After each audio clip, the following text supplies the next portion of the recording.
You're online, please start. Hello, everybody. Today we start our pitch case competition and online roadshow. And our topic for today is investments in the new reality.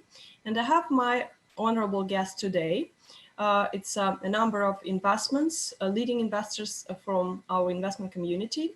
Devyani Vaishampayan, Managing Director, the HR Tech Partnership and Innovation and Investment Venture in Digital HR Startups. Jay Latta, CEO and founder of Stint, Strategic Intelligence for New Technologies. Nia Tana, Principal of Joyance Partners. Elaine Kanda, Founder and Managing Director of Disruption Ventures. Marc Rodriguez, General Partner, Illuminate Financial. Keith Key, Director, International Oil and Gas, Offshore and Petrochemical Industry. And my co-moderator today is Mark Pilkington, Associate Professor of Economics, University of Burgundy. And in the second half of our today's e-meeting, we will have a pitch competition between the two projects. David Lukic, co-founder and director of KBN Network, and Ben McLochek, co-founder of Locotech. So I will start our first investor panel discussion for today, and we'll address the first question to all the participants. So what are the most promising investment niches for you and sectors in the current environment? Could you please first join our investment discussion, Jay, and with a brief introduction on yourself? Thank you. Yeah, sure. It's a pleasure. Thanks you for the invitation.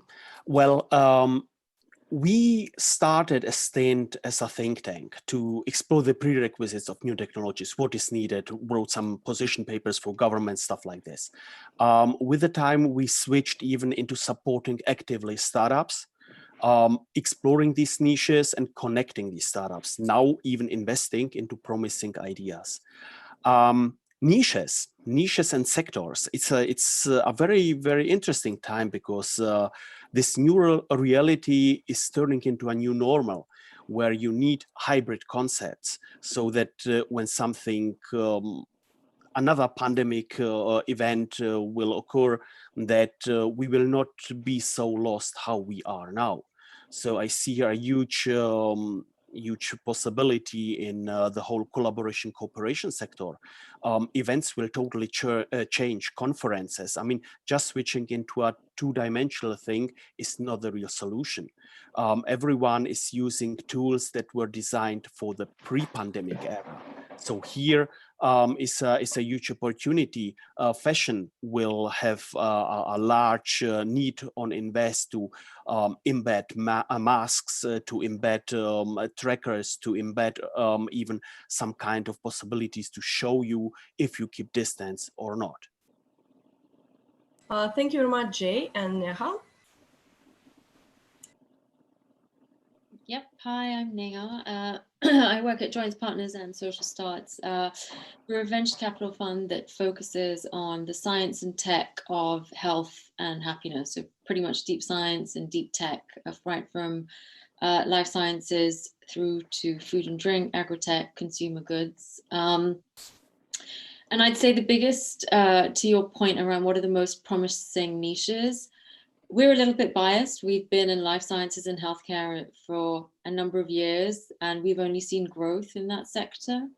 And particularly in this period of time, our portfolio companies who are working in the healthcare space, they are overwhelmed with demand because that healthcare, the face of healthcare has changed today. Whether that's video consultations, telemedicine, remote monitoring. I believe there are even sort of oncology patients who are being monitored from home, whereas previously they'd all want to go in. And I think the biggest change there is the culture shift, right? Before patients wanted to be in front of doctors face to face, whereas now the danger is, I don't want to go in hospital, I want to be at home. And so there's that major shift in how technology can enhance or make healthcare more efficient. I think that's one area. And then another area that we have personally seen has been, I don't need to say this, but remote working, tools to enhance working from home much easier, much more smoother, security issues in that space, but also e-commerce. So online shopping, oddly, massive changes in that sector too. So I'd say those are the three biggest areas that we've seen changes in.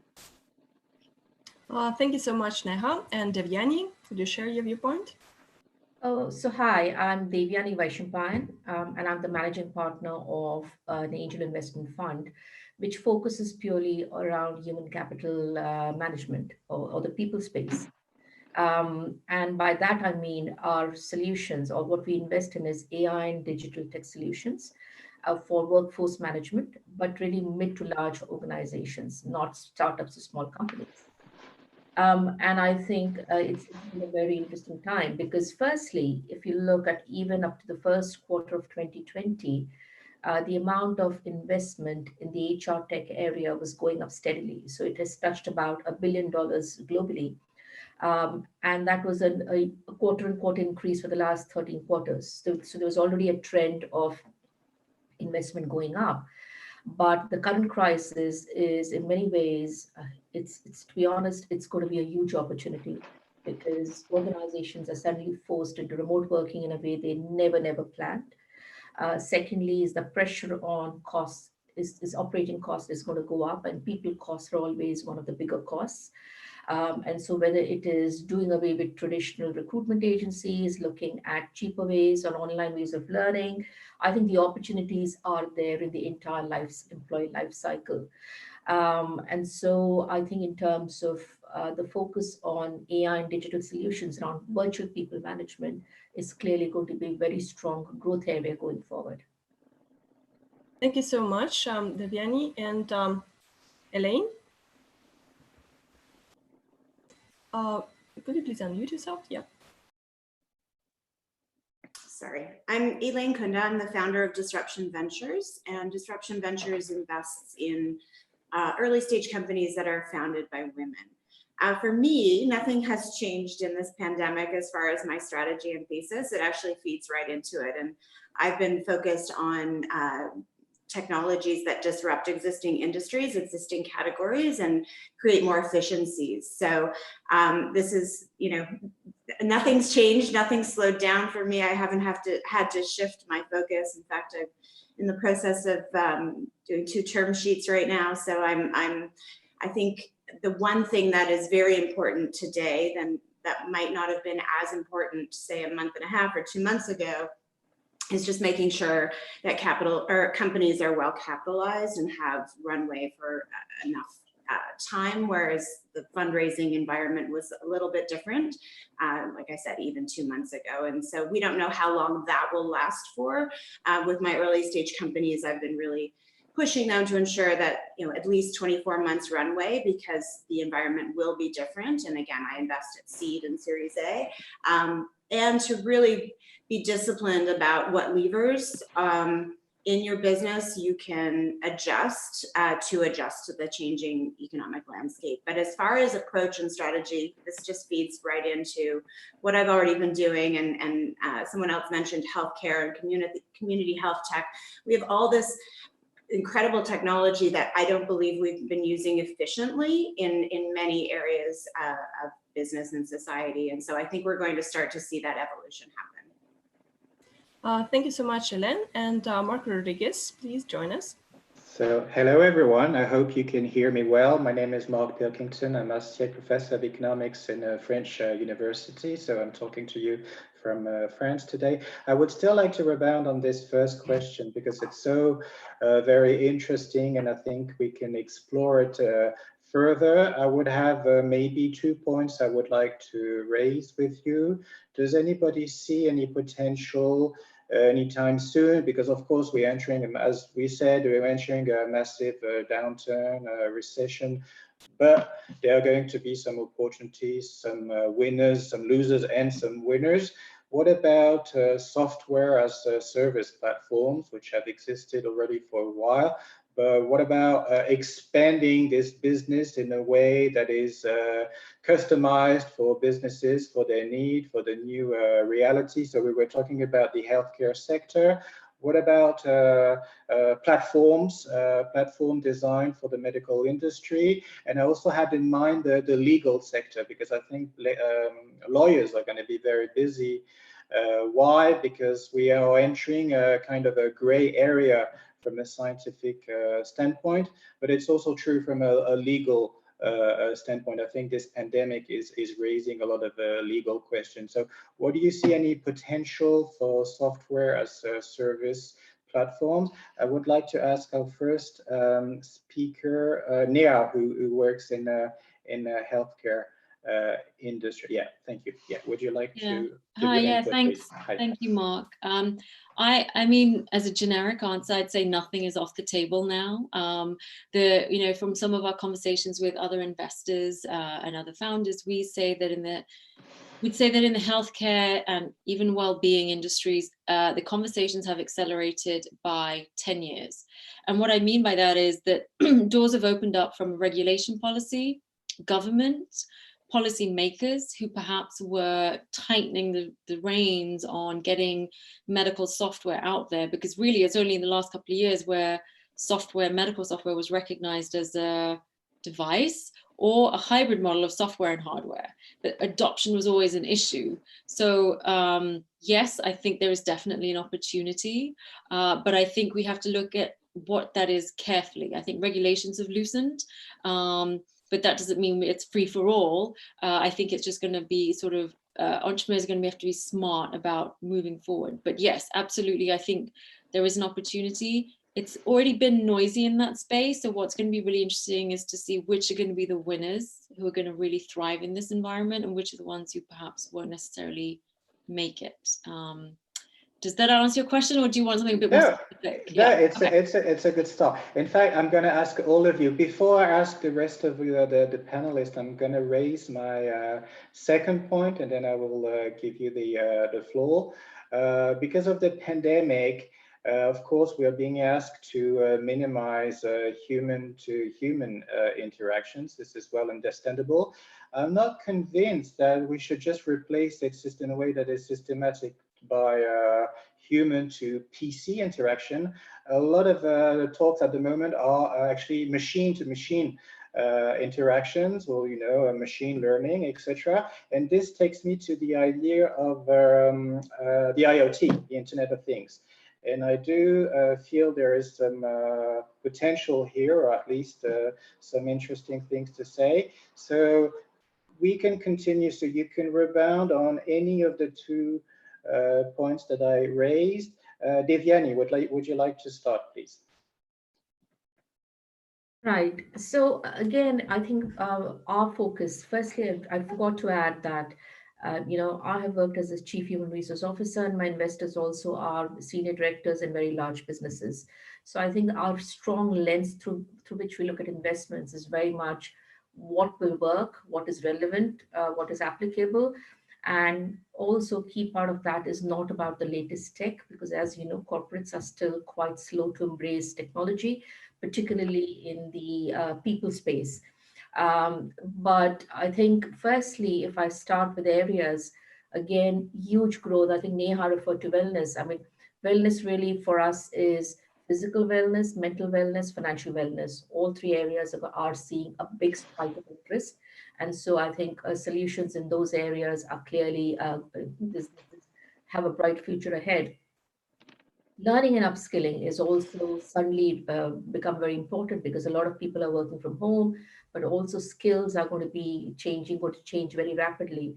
So learning and upskilling, not in the traditional way of classroom or using learning management systems, but using more agile, innovative digital solutions is another big area of growth.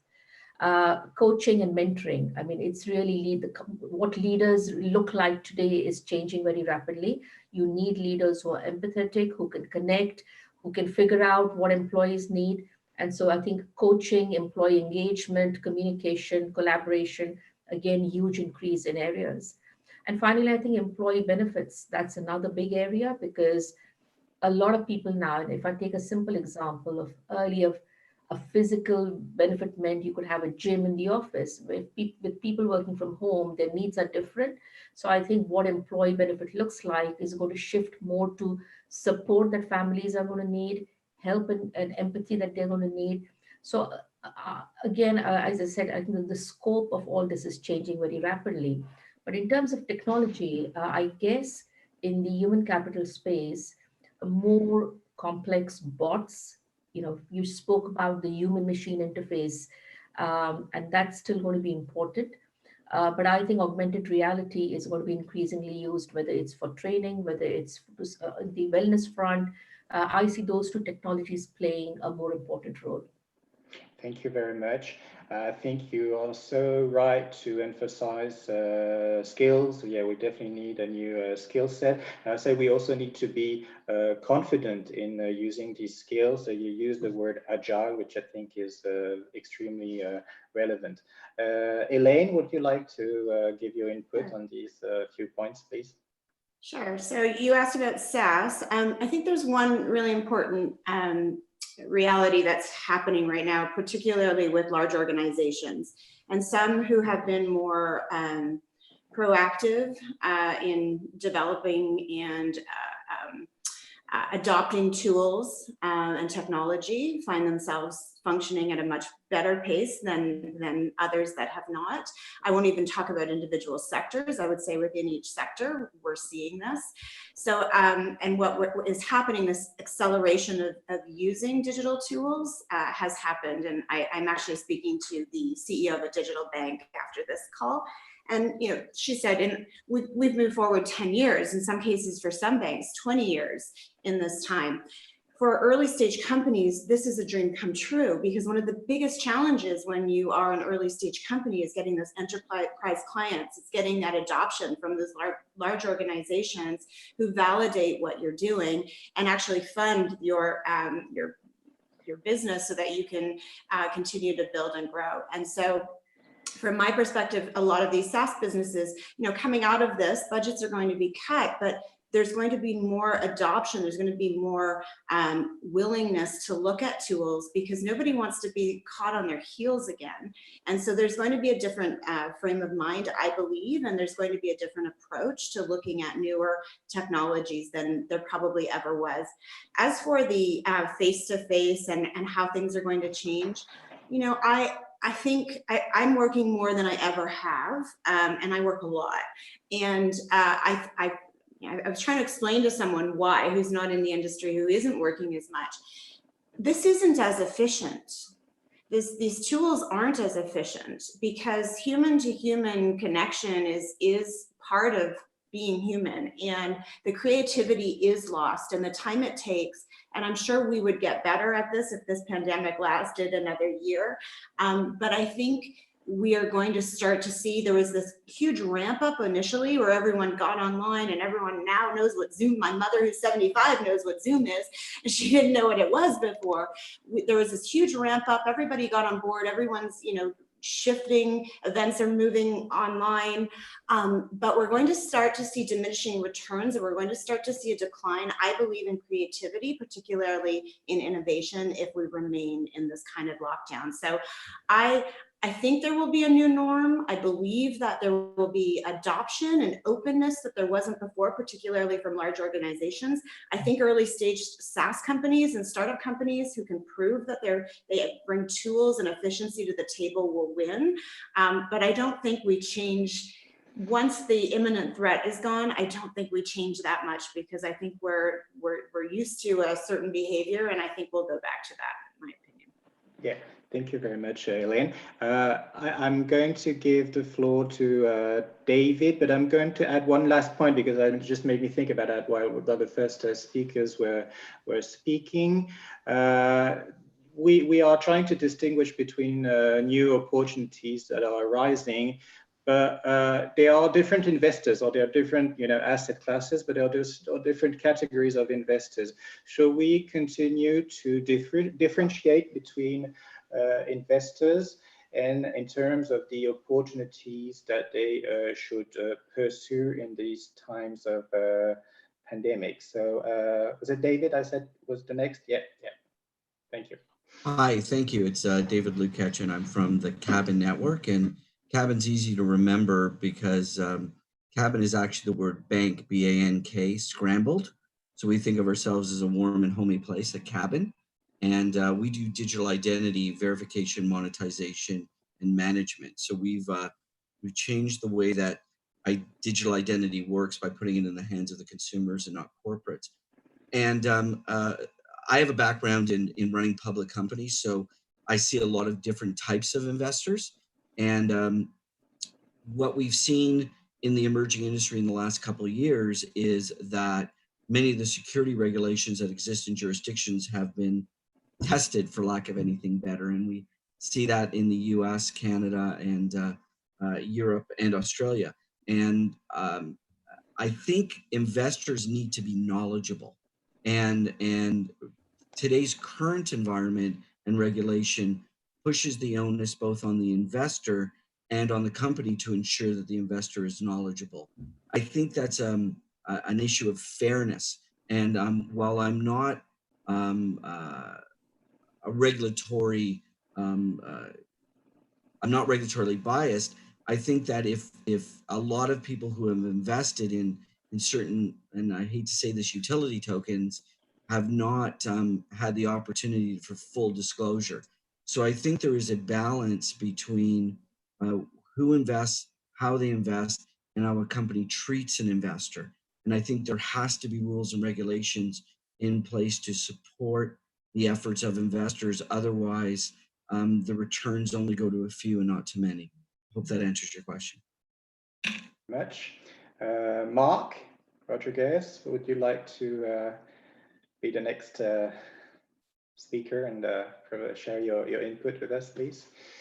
Yeah, and I think, forgive me, I think the question was around different investor segments and sectors, I believe, was yes, the gist. Yes, please. Yeah, that was the last question I asked. Yeah. Yeah, I mean, look, I'm, just full disclosure, we're a financial technology investor at Illuminate. We do Series A investments, typically in infrastructure and capital markets and wholesale elements of financial technology. So look, for there, in that industry, it's important to note that there's not this romantic wish to return to the way things were before the pandemic, because things weren't that great anyway. So there was already a change agenda, albeit it happened slowly in financial services because it's a heavily regulated industry. So one doesn't get Spotify moments or see what happened like in print journalism. It isn't that kind of speed of transformation, but ultimately it will be. And the industry, whether you're talking about asset management companies or insurance companies or banks, were already after the crisis back in 07, 08, which was largely a credit crisis, that had already instilled in people a lot of regulation and regulatory oversight and single-digit returns on equity and a different kind of growth path than they had been used to. So for the last 10, 12 years more, there have been a lot of efforts to sort of invest in innovation and try to improve workflow and try to improve data. So what we're seeing right now, in a way, is the pandemic and coronavirus has been the best digital transformation officer we've ever seen in history, more than people that might have been carrying that title. Where we, in addition to investing in growth companies, I mean, we also are doing a lot of advisory work with large, top 50 financial institutions who want to understand about the 3,600 companies we've looked at. They want to know what the deal flow looks like. They want to learn more. And I'll just one last comment. What are the themes that are of interest at this time? Well, wealth management is one. There's a demand right now for people, as you can imagine. The typical financial independent advisor is fielding daily calls around volatility and around what's happening to their retirement plans and other assets that they might have. The level and speed of reporting is typically quite muddled right now. So there's a desire to have better modeling, better predictive modeling, more transparency and more linkages on things like what's my exposure to oil or what's my exposure to interest rates. So there's a lot of money going on there. There's a lot around, it isn't just the millennials that are concerned about ESG and sustainability and ethical investing, but that right now is turning up to be a really heated up area. There's a number of large firms like BlackRock that offer an overlay or an opinion about how conforming your investment portfolio or other offerings are to more sustainability. I would expect that's going to just continue going forward, regardless of the political climate. There's going to be more attentiveness to that. So there's a lot of interesting technologies there. And it was mentioned earlier, the work from home. I've been running global businesses for over 30 years. I've lived overseas. I've got passports in a few other places. I've always found that if I could get the first meeting and get a four eyes meeting the first time, you establish trust and a bond that's quite important. Then later you can do dial-ins and follow-ups and things like that. I think it's going to be quite interesting. There's going to be an element of intimacy in business that's going to have to require face-to-face. But I have to say there's going to be things that's just as well, though, that people are going to be much less hesitant to dial in as well for some of the follow-on things and some of the board meetings and some of the the strategic settings, things you wouldn't have thought about dialing into before. I think there'll be less inhibition about that. So that's that workflow and managing talent that's remote. There's a number of different technologies that aren't just unique to financial services, but other industries. We're seeing a lot of activity in that space too. Okay, thank you very much. Keith, I'm sorry, are you here? Keith? I don't know if I have, otherwise we're going to ask Jay. Would you like, and I'm going to add one more question because in the interest of time, if there is a risk that there is a shutdown on markets because of run of the panic movements, do you think that we could see any substitution effects between retail investment and institutional money, institutional investors? Do you think there's any trade-off or substitution here that would be possible? So you could rebound on my previous points, or you can consider this one that I think hasn't been discussed so far. So Jay, please. Hey, hello. So many things I would like to comment on. Maybe Please. Starting with the last one. Yeah, sure. Already before coronavirus, the whole landscape started to change concerning investments, because especially in Europe and in Germany, we are extremely careful concerning investments. So I've been always very sad when I had to give a recommendation to one of my startups instead of begging here for 100 or 200,000 euros, sending them over to the United States with their idea, because then they could raise around 2, 3, 4, 5 million. In the last time, I focused more on family offices, because family offices are, especially in Europe, can be a very sustainable kind of investment. So bringing these people together, and this was also one of the previous questions, like these focus fields on investors, they have always been there. You have an investor, you invest only in things that you somehow can overlook, that you somehow understand. So I would never in my life try to invest into insurtech. I don't deal with it. Of course, I have insurances, but I can't invest into this. So a lot of colleagues from different VC companies always had some kind of sweet spots where they've been interested into. Like everything that has to do with a sharing model. Some others are focused on female founders only, because this is something they understand. They have a good feeling about. One guy invests only into startups that are somehow related to Israel. I don't need to recommend him a startup from the Ukraine if the founder is not somehow bound onto this. So we had always this kind of categorization. And I like that Devyani talks about human capital. This is something so important. We are no resources. Resource is something that you exploit, that you use, that you spit out.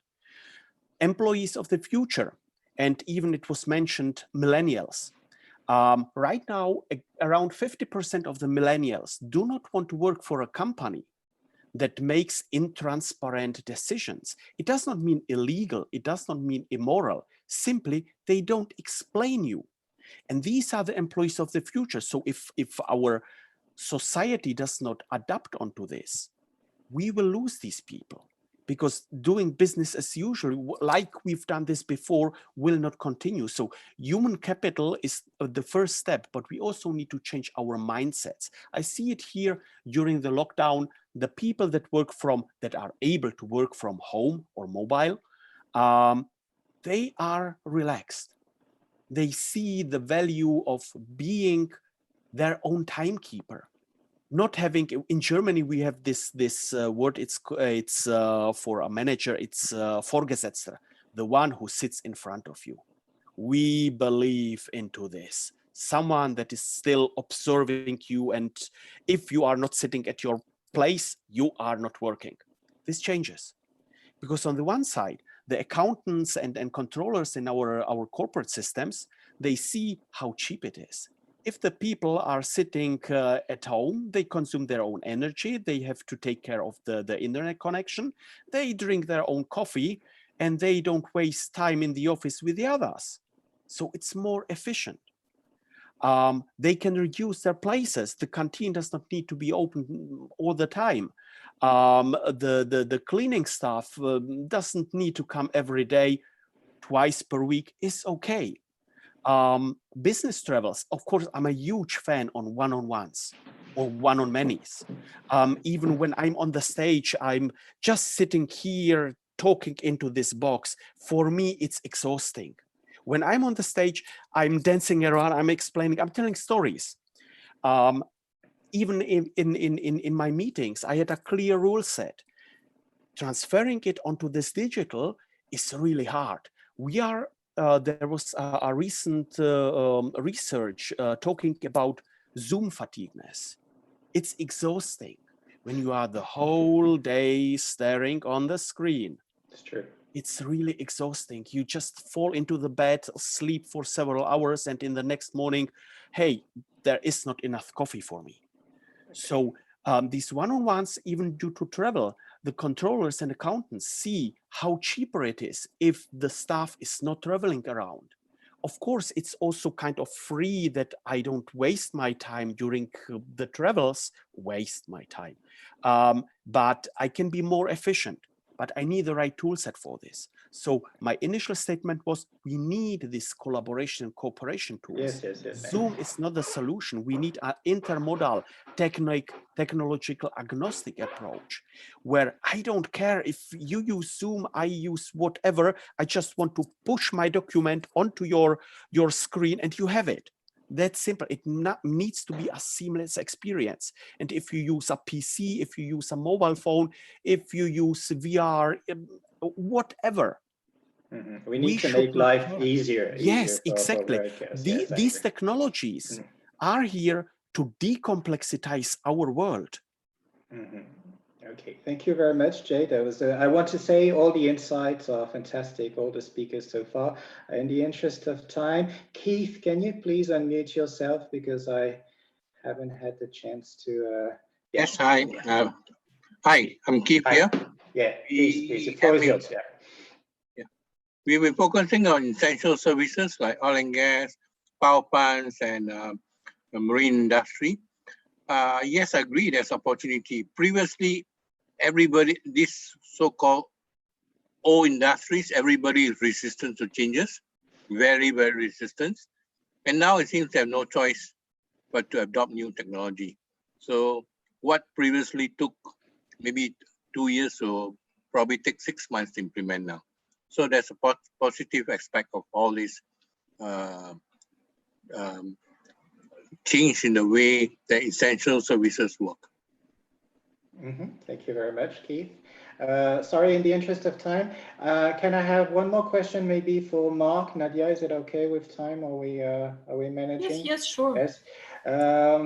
We are seeing time of distress for many companies, in terms of funding, liquidity. Do you think that roll-ups or consolidation would be part of the game now? Could we see a pickup of interest in investing in consolidation or roll-up plays? Does that, ring a bell to you? Does that make any sense to you in the current environment that we are going through, that we are living? Sorry. Did you hear my question? Yes. Sorry, I was talking about roll-ups, acquiring, smaller companies, merging them, trying to move forward, trying to take advantage of the difficult times we are going through, see if there are any opportunities here for investors.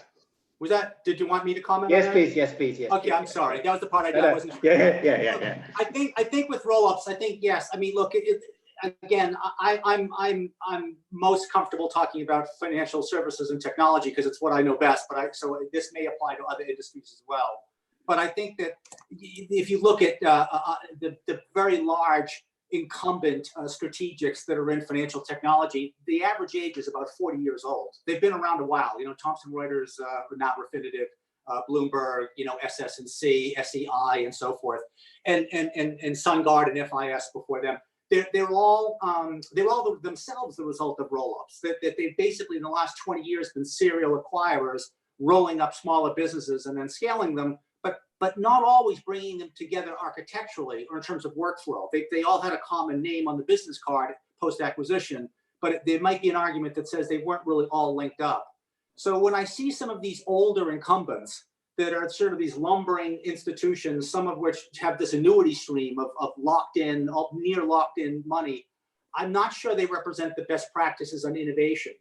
And so when you keep merging these companies, I don't know if you're gaining innovation. Somebody once said to me, it's like having two drunks helping each other home. If I merge two mediocre companies, I don't get a great company. I get a bigger mediocre company.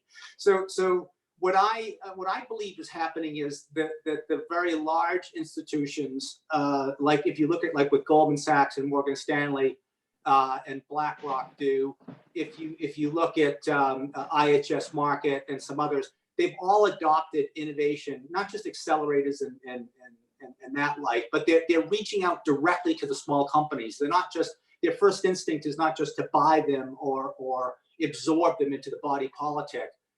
We've witnessed a really sincere effort to not just roll up these companies for scale purposes, but to embrace some of the innovation and agility that they bring to the table. And I think in the internet age and the Internet of Things, it's easier to get impact from a small team. Let's say a team that can do predictive modeling or customer behavior or deep analysis of buying behavior. That kind of expertise has immediate impact on a company of 100 or 200,000 people. It's not an industrial or factory type of problem. It's an intellectual one that allows small teams to have impact on big companies. So I think that embracing of innovation to me is replacing the older model, the more industrial model of rolling up small companies into one giant, brand. I'm seeing less of that, and I'm seeing more of the big guys learning to dance with the smaller innovative companies. Thank you very much, Marc.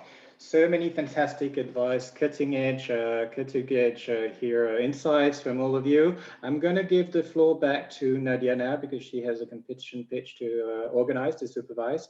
So thank you all. Nadia, can you hear us? Are you here?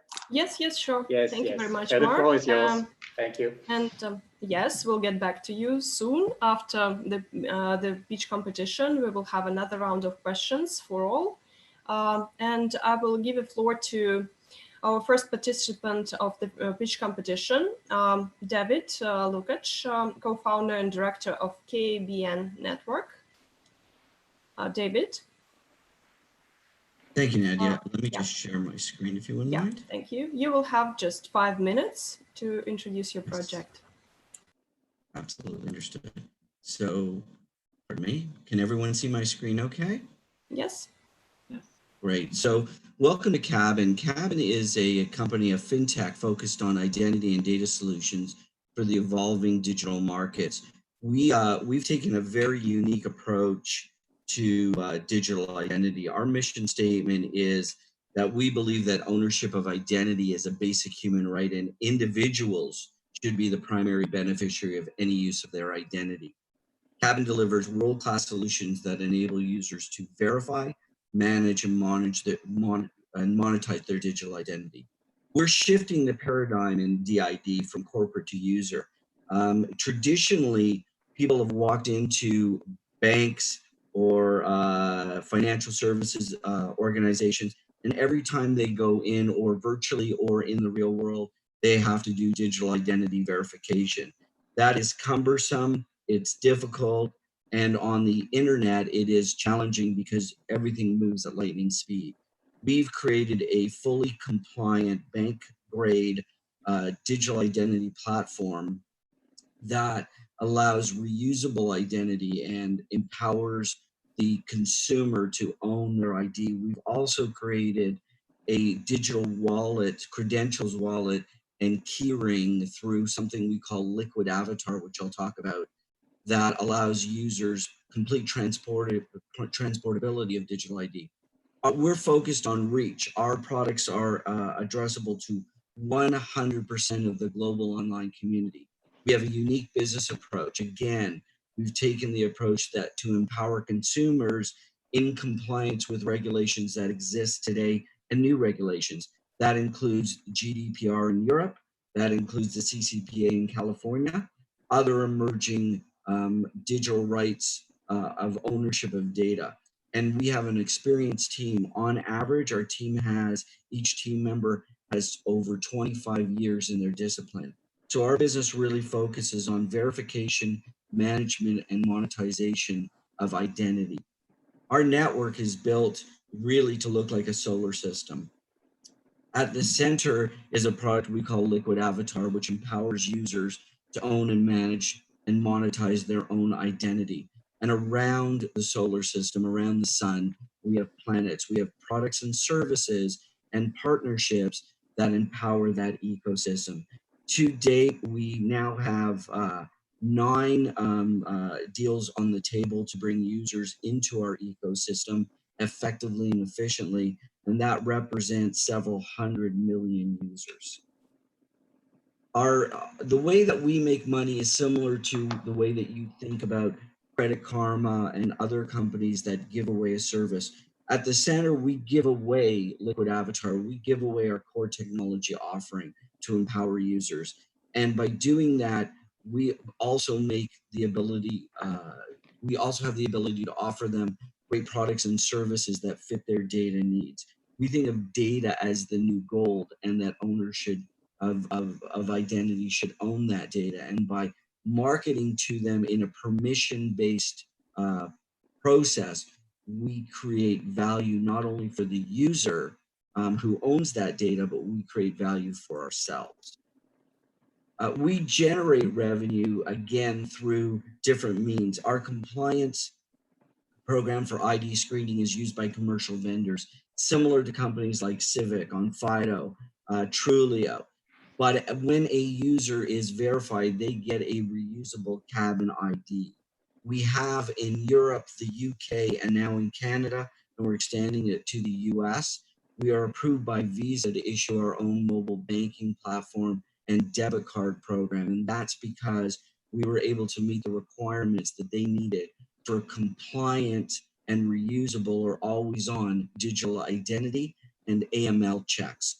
So we can handle both digital currency, we're authorized to handle both digital currency and fiat currency. And we have loyalty and cashback offers and an offering engine that is going live in June that will allow our users to take advantage of many different offerings. I want to take a moment and talk to you about Liquid Avatar.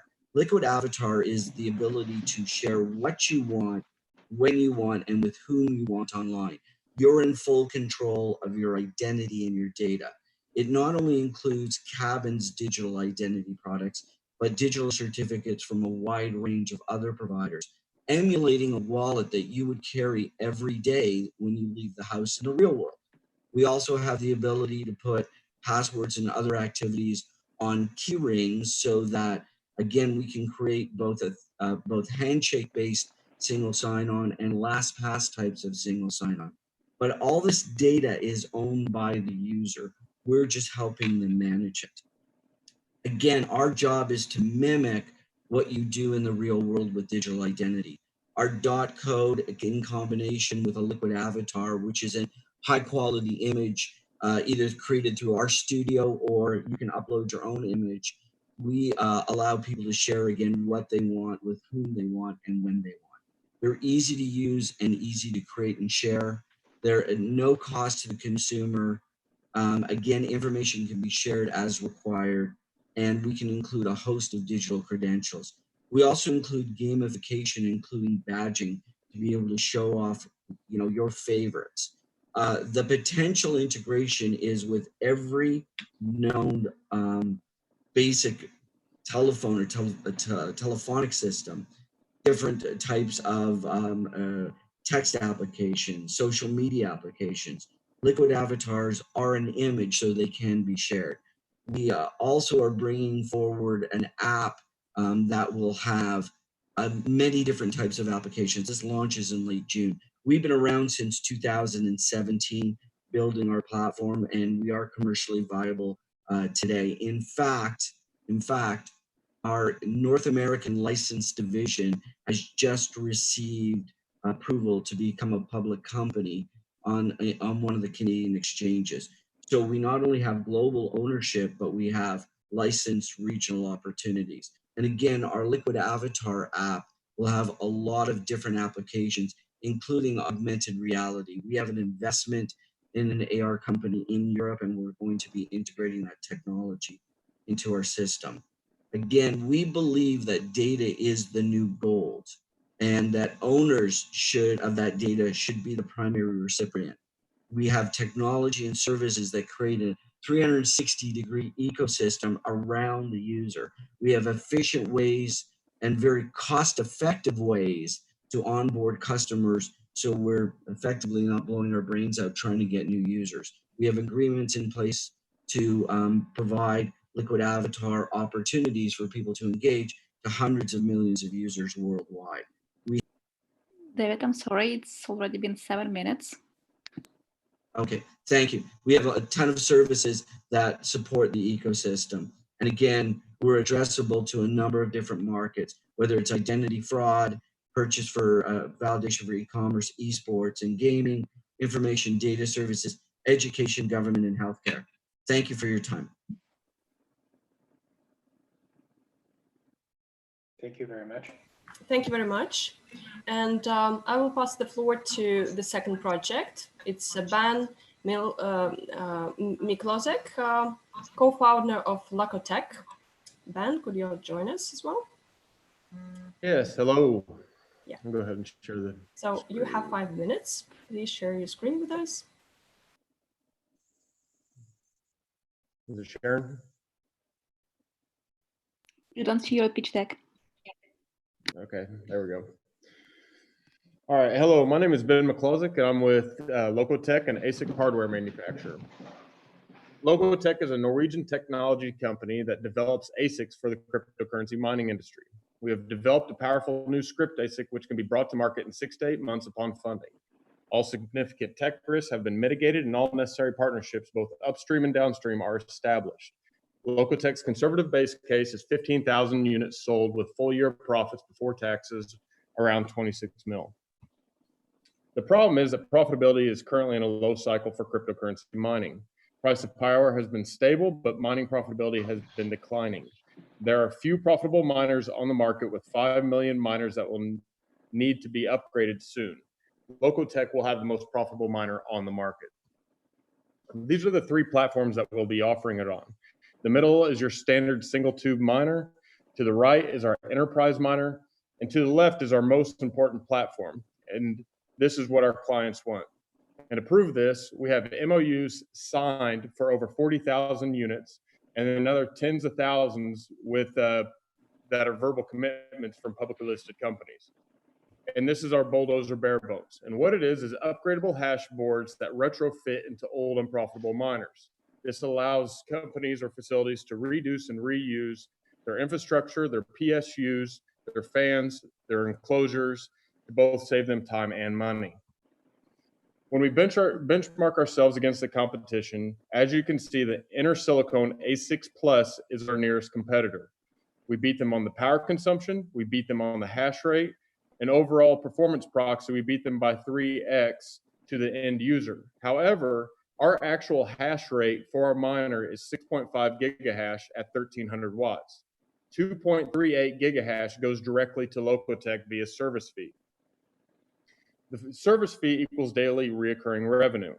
So basically every 3 miners sold equals 1 miner for Locotech, or $5 per miner per day as long as they are running. The benefits for Locotech is there's no hardware investment, there's no expensive power bills, there's no infrastructure costs, no real estate costs, steady cash flow for R&D to expand our portfolio, and also fends off the competition by having reserved hash rate to release to our clients. This is your typical timeline upon funding. However, I'd like for you to pay attention to all the way to the right, shipped out by KeyTouch. KeyTouch will manufacture, test, pack, and ship to the end user. This combined with pre-sales will enable us to maintain a lean operation with no warehousing risk. Here are a few of our strategic partners. As you can see, we'll be producing on Samsung's 8 nanometer LPP ASIC. And all these partners are absolutely awesome. There's no complaints. And also we went out and got our tech third-party verified by Inventos, a part of the CGI Group. CGI Group is top 5 in the world for IT and business consulting. The team is quite lean as of now, and upon funding, we expect to grow, of course. I'm the COO, Ola is the CFO, and Christian Rustad's the most important because he's the brains behind the tech. Here are our financials. As you can see to the left, I mean, as you sell more units, of course, you're going to be making more money. But what I would like for you to pay attention to is the highlighted boxes on the right. This revenue comes from the service fee alone. And once those machines start coming online, it exponentially increases our revenue. And then also internal expectations are between 100,000, 200,000 units sold within the first 2 years. Our outlook after delivering this script ASIC is that we're going to be developing a SHA-256 ASIC and or completing it because we're 40% completed, and a lot of that efficiency comes from them sharing the same hash engines. But the market potential for selling a powerful new SHA-256 miner is absolutely monstrous. It's in the millions. The financing, Locotech is seeking 3.5 million USD in a hybrid equity model, offering 1/3 of the investment as equity, 2/3 of the investment as a convertible note. The convertible is designed to value the company at audited book figures, 1x accumulated 2 years EBITDA. And then the hybrid equity model reduces the valuation risk, reduces the cryptocurrency exposure stemming from the service fee, and secures investors a fair stake based on actual performance. So why invest in the Locotech? There's a huge opportunity with no real profitable script ASICs as of now. One-of-a-kind business model that allows us to sell a product and receive daily residuals from each unit sold at no additional cost. With the BTC halving, the market is seeking more efficient hardware. And finally, a dedicated team that is ready to bring this to fruition.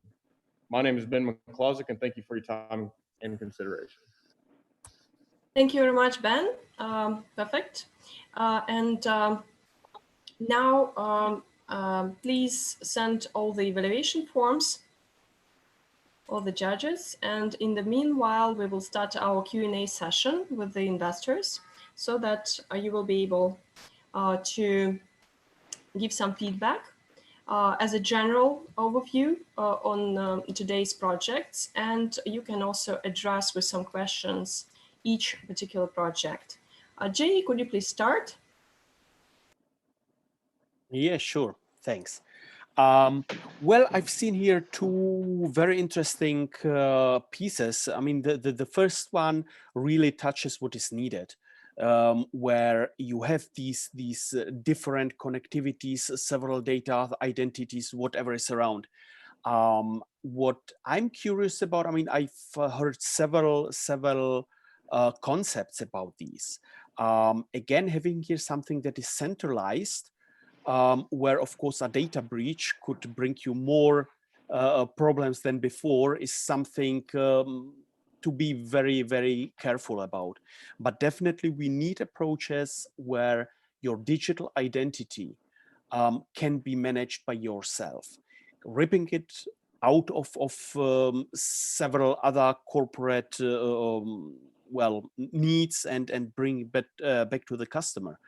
The second thing about the mining ASICs, it's sure, more efficient hardware that is dedicated onto one specific task is something even to bring us a kind of release of the whole climate discussion of sustainability, to have these hardware pieces really to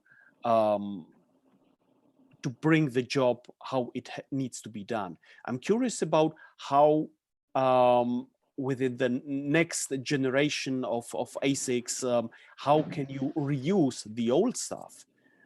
It will be replaced, but what to do with the rest? Will you take it back? Will you refurbish it? Whatever. These are my points. Thank you, Jay. And Elaine? Could you unmute? Yeah, thanks. Sorry. Thank you both for your presentations. The first, so there's no question that this has been something that's been discussed for a while, and there just hasn't been the hook or the adoption quite yet. And I think it's ambitious, and I guess my feedback would be there. You're trying to do a lot, and I would want to see some focus into how to get that hook and how to start this moving forward. Every technology that's had massive adoption, which is what you need, has started with a control group or a small group that's adopted it, and then it's expanded from there. So I would like to see, you know, if I was looking at this company, I'd want to understand more about how you were going to go about getting that adoption, because right now it feels more about the opportunity for businesses than the consumer themselves, and focus a little bit on that. So that would be my thoughts and my feedback. On company 2, definitely not my area of expertise, so I feel like I'm not able to provide as much feedback or thoughts on this. I think maybe describing a little bit more, I'm not sure if the timeline said 6 months and what you need to be successful would be a little more helpful, and just a little bit more about your competitive advantage, because I think that there's a lot out there. So a little bit more about what's unique about you as a business and your solution and offering. Thank you very much, Elaine. And Neha? Yes, thank you. I'd probably say that neither were my areas of expertise, but particularly from a venture standpoint, sometimes I think the questions that we like answered are, what do you as an individual and in your individual companies see? 2 things. 1, your biggest challenge that you will need to overcome. And then second, what would be your ideal partnerships / clients moving forward? Because if you're pitching to an investor, perhaps they may be able to help. So more generic feedback. I personally like to see those 2 points in a pitch. Thank you very much, Neha. And Marc Rodriguez. Hi, yes. By the way, David and Ben, thank you. It's hard to do a presentation of such complexity in 5 minutes, especially remotely. So first of all, kudos there. I think for me, these not my area of strength. One is a B2C play that David, and the other is a very technology-led one that Ben had, which is not, to be perfectly candid, my areas of expertise. I would probably need to know more about, I think particularly on Ben's, just the unit economics. There was some impressive revenue numbers there, but I wasn't able to fully understand the go-to-market and the user and the usage profile. How does that work exactly there with this proposition and in competition? And in David's case, I think it's just would be more around just trying to understand what was mentioned earlier, the adoption issues, one of the complaints about the industry is that Bitcoin for the longest time was the only one that had anything approaching industrial strength capabilities, particularly around security. I keep running into that as objections. Those may be dated objections, but it's sort of lingers out there. So it'd just be helpful to understand a little bit more about how those are being addressed and mitigated, because they just come up all the time whenever I see this area. But other than that, thank you very much. I enjoyed both. Thank you. And Keith? Yes, my first question is towards Ben. The business plan depends much on the existing miners wanting to replace all the servers they bought, probably a sunk cost already. So the question is whether they'll get rid of it to go into a rental model, or they'll still maximize whatever equipment they have. I think that's the main question, whether the Bitcoin miners will switch into a rental model rather than an own and maintain model. For David, I think the rest has covered a lot. I was previously dealing with Visa and MasterCard, and of course, the main question is security. Where does the personal data resides, and the adaptability? I think the other speakers has covered quite a lot on this aspect. Thank you. Thank you. And Devyani?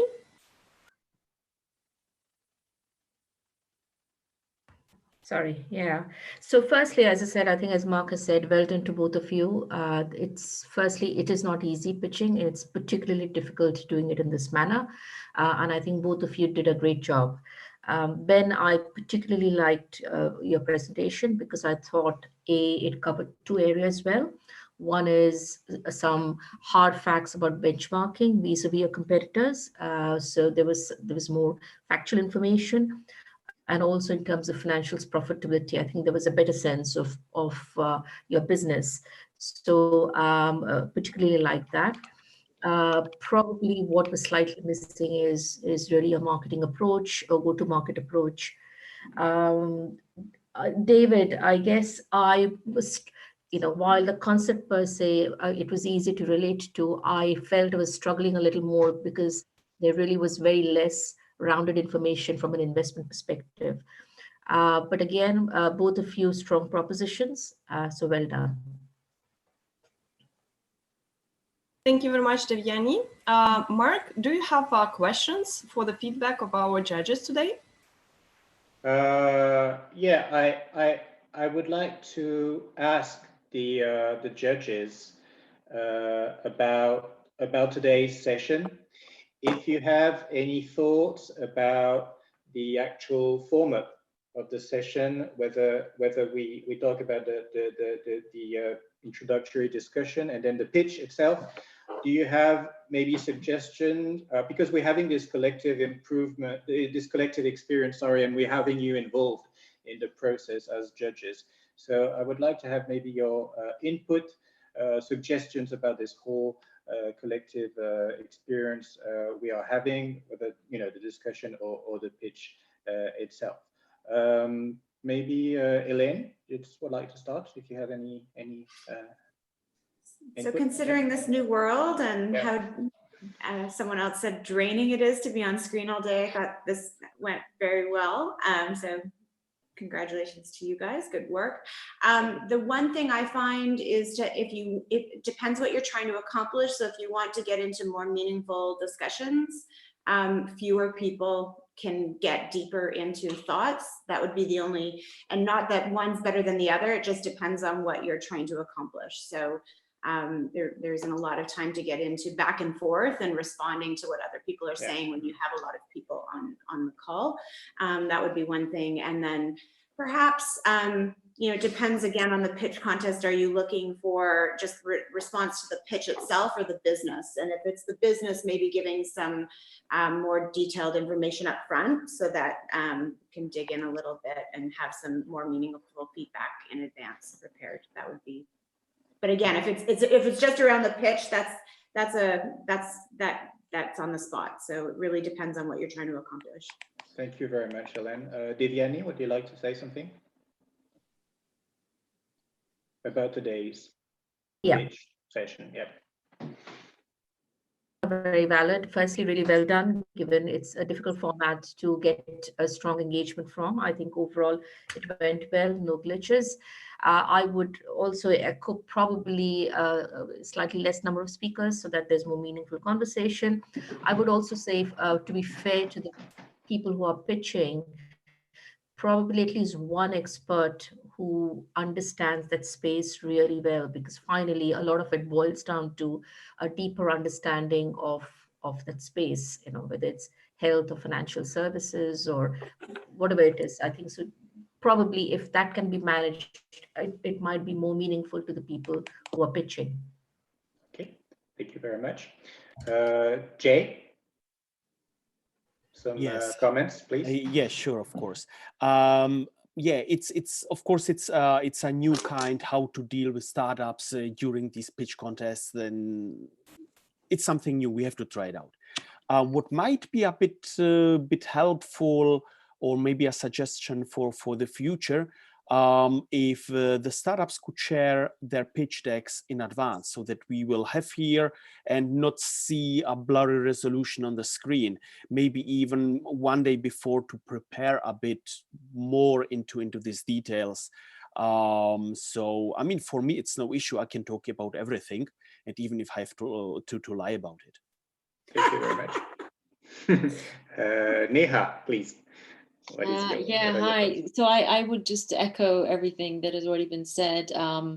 I think to be fair to the pitches, it's important to have people who understand that area. I don't come from either of those areas, so I couldn't really be of much value. But again, if it, just to Elaine's point, if it's just general pitching, sure. And I think perhaps more curated.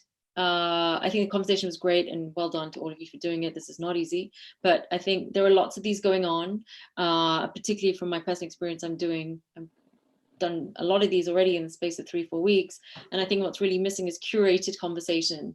It's very easy now for people to put webinars up and get people speaking because you don't have to travel. So I think you guys are in a special place where you can curate it in a much more specific manner, and perhaps may benefit you guys as well. That's Thank you. Thank you very much, Neha. Marc, some insights, some thoughts? I don't have a lot to add. I agree with the earlier. Yeah, a lot of it's been said already. Yeah. Yeah, I think they covered everything. They made it easy for me now. I agree. You agree with everybody. Okay, thank you, Marc. Last, Keith, do you have any comments to add? Well, I agree, but I think for the pitching session, it should be followed by a question and answers, because normally the pitch doesn't cover everything, and there should be sufficient time provided for questions and answers. That's pretty important. So more time for Q&As for the pitch, after the pitch. Should be included, because I noticed there was no really Q&A. And yes, it could be very tiring. I had one about a couple of weeks ago, 3/4 a day, about 12 teams. But it was fortunate there are more pool of judges, so it helps to share the burden a bit. Okay, thank you very much. That was great. So I don't think I've forgotten anyone. So I'd like to give the floor back to Nadia, if you have some more comments or questions. Yes, sure. Thank you very much. So we have a winner for today. Today we have Ben as a winner for the pitch competition. We got all the evaluation forms ready with that. Congratulations to Ben. Would you like to have a word on the format of our today's speech competition, Ben? Yeah, no worries. I actually, just regarding the questions first, we know that we're an extremely niche market. I mean, the industry is completely going into consolidation right now. For our clientele. I mean, just the 40,000 plus MOUs signed that we can speak of is from 7 actors. And then the publicly listed companies won't say anything or sign anything because they don't want it to be public. But yeah, no, I love pitching here, and I think it's a good platform. I agree with the questions directly after the 5-minute pitch. And just so there's more thorough. I mean, as long as people don't go off on a tangent and have another 5-minute pitch on a single question, I guess would be good.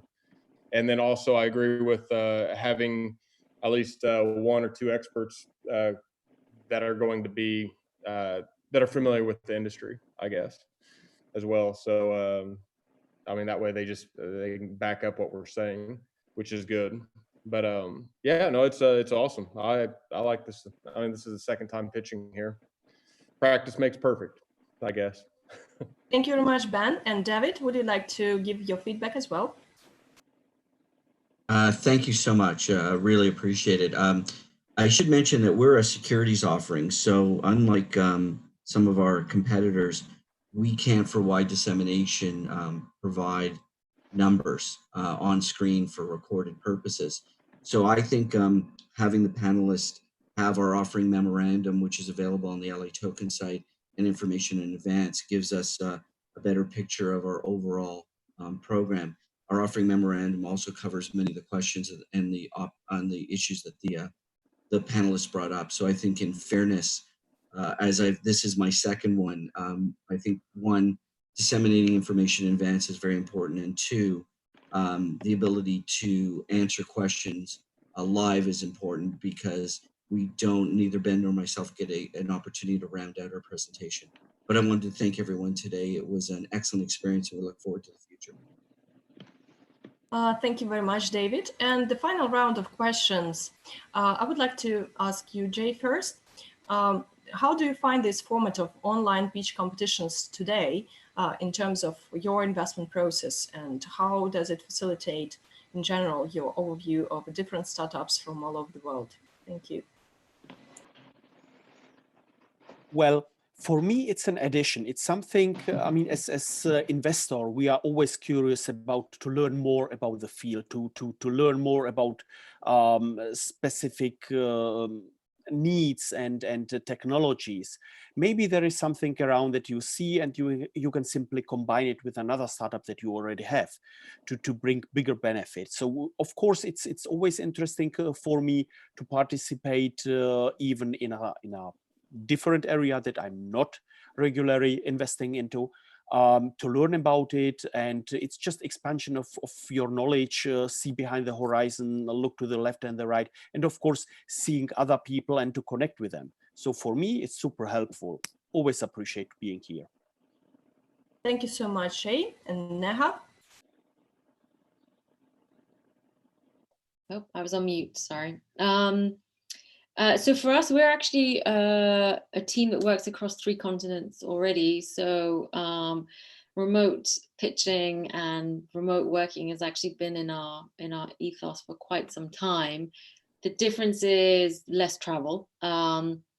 So we're okay with hearing pitches remotely. But I guess what's changed for us is we're having more meetings. But that's our diligence process. And I think things like this, like webinars and stuff, are helpful to connect people much quicker across the globe, right? So perhaps there are people that I am meeting who I perhaps previously would not have met, because everyone's willing to jump on a Zoom call rather than not wait until we meet in person. So things like that have sped up from our side. Thank you, Neha. And Elaine?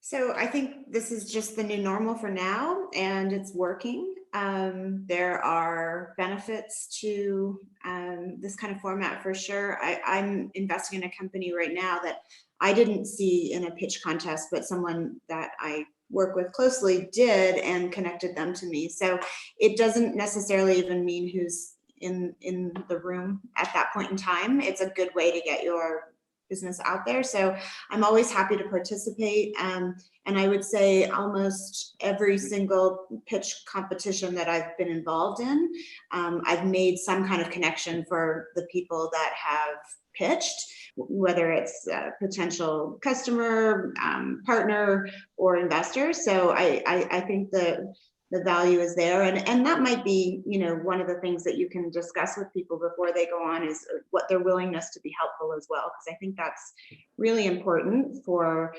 I'm an entrepreneur first, and I know how much time and energy it takes to do these things. And you want to be putting your energy somewhere where you can get some value. So making sure that the people at the table who are listening in have some interest in and want to be supportive. So that could be an ask on your part. Thank you very much, Elaine. And Devyani? Yeah, so I'm very comfortable with this format. I think it actually enables to access and reach out and listen to a lot more pitches, interesting ideas. Because I wear three hats, I am a non-exec director, and so I am interested in a wider kind of remit of what's happening as far as digital and AI goes. That's very useful.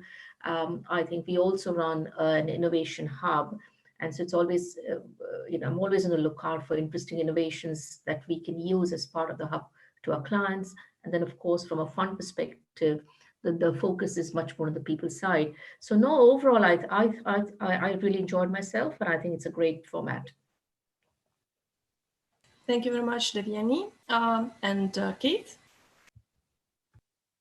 Yes, this is, I would say, the new normal, and it also helps to reach out to a wider range of startups, learning new ideas, learning emergent industries. So this is quite good. Thank you very much, Keith. And Marc Rodriguez? Hi. I think, look, the thing I would add is just going back to some points that were made before is I'm like many of you on the line, I'm doing everything in Zoom and GoToMeeting and everything else. So we're getting used to that. I do think, though, that if I go back to the fundamentals of investing, right, there's two things you look at, and there's a third you can't do remotely. The two things you look at always are, what's the business model? Like what business problem is being solved with this company?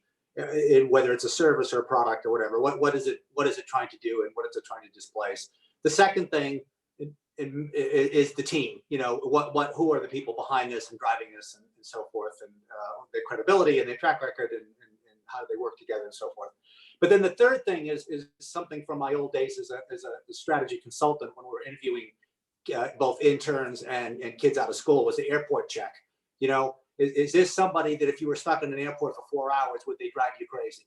And if they didn't drive you crazy, maybe you drive them crazy. So it was sort of a chemistry and a fit question. And said differently is, can we work with these people? Do they take feedback? Do they have the maturity and the confidence to accept criticism or comment and then do a give and take and so forth? That is, to me, I'm just not there yet. There may be some people that can use remote technology to solve for that last problem. Can we work with them? That's one of those ones, I'm afraid, I still haven't got a comfort level. Nothing has replaced that connection. So that's not bad, though, is it? That's like 2 out of 3, right? We can successfully do remotely with modern technology, and we'll just have to figure out going forward how we handle the that human connection component that a lot of others have addressed. Thank you so much, Marc. And Marc Pilkington, could you also add some points? How do you feel, and what is your impression of today's event to summarize our today's discussion? I feel very good, Nadia. I want to say I'm very honored because I've been invited by Lei Token, by Elena, by yourself to co-moderate this session today. I've learned a lot about the different speakers, a lot of great insights. Pitches also were very good. And I hope we renew, we continue our efforts with this format, maybe slightly improved, who knows. But overall, I want to say that my impression is very positive. Very, very favorable, and I'm grateful for this opportunity, this experience. Nadia. Thank you so much, and I thank everybody for participation in our today's online roadshow. Just in several minutes, we'll start our Italian online roadshow, and we'll scale these opportunities across different countries, cultures, as we do. And we also have a format of keynotes and master classes. Jay, for instance, participated in one of those already. So I welcome you to lead by example and join our different formats. Tomorrow, we will also have our Startup Leaders Club. So Ben, David, please join with your stories so that you could share the impact of COVID-19 on your particular business models and how do you pivot your business models in the current environment, so that you could share your story from different angles in the format of panel discussion as well. So thank you all and good luck and stay healthy. Thank you. Bye-bye. Thank Thank you very much. Bye-bye. Bye.